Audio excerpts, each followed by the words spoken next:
नहीं से। आई, पैसा पैसा के लिए आई थी, गई लेके।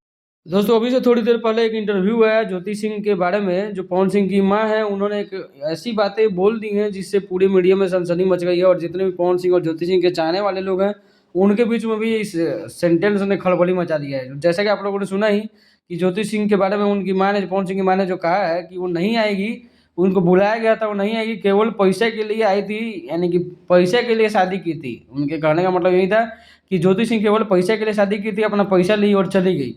तो दोस्तों ये अपने आप में एक बहुत बड़ा बोल्ड स्टेटमेंट है। पवन सिंह भी कई बार सुन देखे, मतलब बोलते हुए मिले हैं कि जो करना होगा कर लेगी, ये वो डिजिट बहुत सारी बात है। ज्योति सिंह ने भी बहुत सारा अपनी तरफ से इल्ज़ाम लगाया है, लेकिन ये जो बात निकल के सामने आ रही है कि वो नहीं आएगी, पैसे के लिए आई थी, पैसा लेके निकल गई। और स्टेज पर जैसे कि आप लोगों ने देखा कि पवन सिंह की अपनी पहली पत्नी के लिए अपनी सास के सामने इमोशनल हो गए थे पवन सिंह।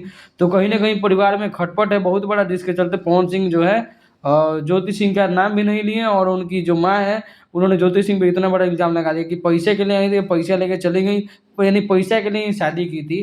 तो ये अपने आप में बहुत बड़ा स्टेटमेंट है। जो भी हम लोग सुनते थे, चाहते थे कि ज्योति सिंह की ज़िंदगी बर्बाद हो गया, चाहे जो भी है, और ये बात सुन के तो ऐसा लग रहा है कि ज्योति सिंह ही गलत है इसमें। खैर पवन सिंह की मैंने बोला तो कुछ ना कुछ सच्चाई जरूर होगी। मिलते हैं नेक्स्ट वीडियो में, तब तक के लिए बाय।